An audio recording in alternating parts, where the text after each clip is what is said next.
Assalamualaikum warahmatullahi wabarakatuh. Saya Kisha Ramadhanti Taufik akan membuat video refleksi yang berjudul nilai-nilai konselor dalam proses konseling. Nah, jadi yang pertama itu ada peranan nilai-nilai konselor dalam proses konseling.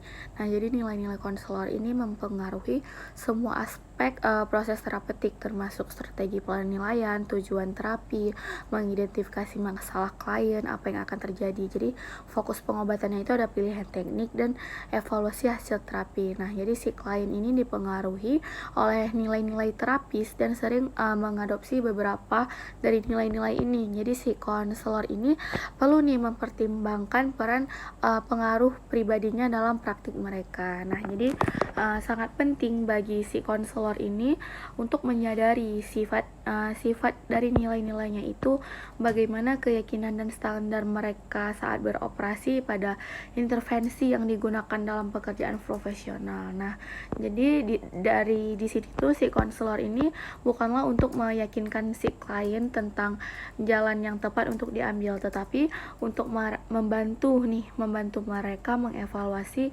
perilaku mereka. Nah, jadi sehingga mereka itu dapat menentukan sejauh mana tindakan-tindakan itu berhasil bagi mereka. Nah, jadi yang kedua ada peran nilai dalam pengembangan tujuan-tujuan konseling. Jadi konseling ini bertujuan untuk membantu semua peserta didik agar memperoleh perkembangan yang normal. Jadi memiliki mental yang sehat dan memperoleh dasar keterampilan hidupnya, atau dengan kata lain itu bisa membantu si peserta didik ini agar mereka itu dapat mencapai tugas-tugas perkembangannya. Nah, jadi yang ketiga, yang terakhir itu ada tujuan layanan bimbingan konseling. Nah, jadi ada dua, ada secara umum dan ada secara khusus. Jadi yang pertama ada tujuan umumnya nih.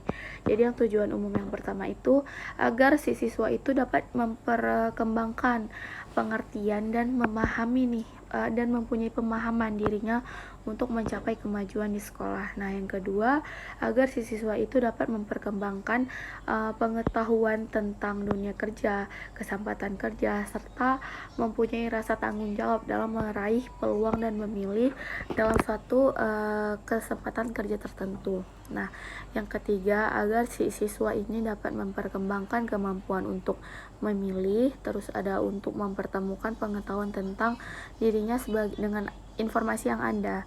Nah, yang keempat, agar si siswa ini dapat mewujudkan pengharapan nih terhadap kepentingannya dan kepentingan orang lain, harga orang lain. Nah, jadi yang kedua kan tadi ada umum, sekarang ada tujuan khusus. Jadi tujuan khusus yang pertama, agar si para siswa ini dapat memiliki kemampuan nih untuk mengatasi kesulitan dalam memahami dirinya sendiri. Nah, yang kedua ada agar si siswa ini memiliki kemampuan untuk mengatasi kesulitannya dalam memahami lingkungan. Jadi yang ketiga ada agar si para siswa ini dapat mengatasi dalam mengidentifikasi dan memecahkan masalah. Nah, jadi sekian video dari saya, semoga bermanfaat.